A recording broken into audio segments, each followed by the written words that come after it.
Nous commençons en Espagne. L'annonce choc est tombée après la nouvelle claque reçue par le Barça 5-3 face au Villarreal. Une remontada des sous-marins jaunes qui a été éclipsée par les mots de Xavi qui a annoncé son départ à la fin de la saison. Xavi s'en va, écrit sombrement le journal Sport. Le Mundo Deportivo relaye aussi cette bombe. La légende des culés a estimé tout simplement qu'il n'est plus l'homme de la situation. Il n'aura pas fallu longtemps pour que le Barça réfléchisse à son successeur, comme le relaie le journal AS.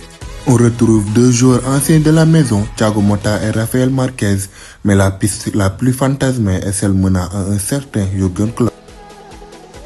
Et ce dernier a fait la une des journaux britanniques cette semaine avec une bombe en annonçant son départ des Reds à la fin de saison.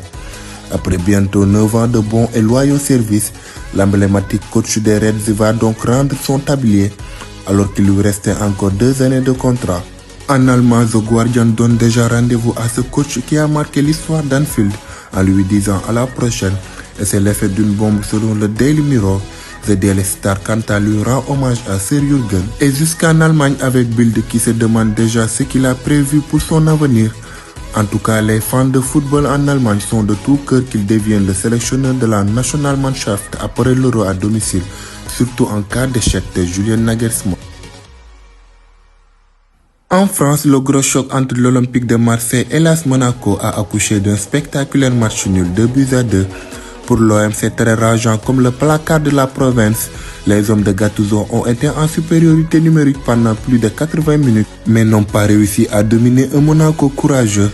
Pour l'équipe, l'OM a bien gâché une occasion de remonter au classement, mais le symbole de ce gâchis porte un nom. Il se nomme tout simplement Vitinha, qui a loupé plusieurs occasions inexplicables et est même très critiqué par la presse. Ça en devient même embarrassant, peut-on lire dans l'équipe, alors qu'il a été la recrue la plus chère de l'histoire de l'OM, un statut qui ne devrait pas l'aider à rester dans la cité phocéenne. Sous nos championnats, la Ligue 1 a enregistré pour ce week-end une seule victoire sur 6 matchs. C'est l'US Ouakam qui a battu 2-0 la Casa Sport au stade municipal de Ngor, alors que le peloton de TTFC a fait match nul 0-0 contre le stade de Mbour, tandis que le DST stagne à domicile face à l'US Gorée 0-0. Et c'est la bombe de ce week-end avec le clash entre le meilleur buteur du championnat et son club, le TFC.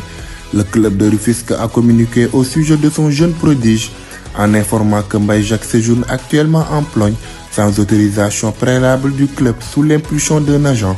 Le TFC annonce aussi qu'il prendra toutes ses responsabilités et fera face à son jour, l'agent et sa famille. Une affaire à suivre donc.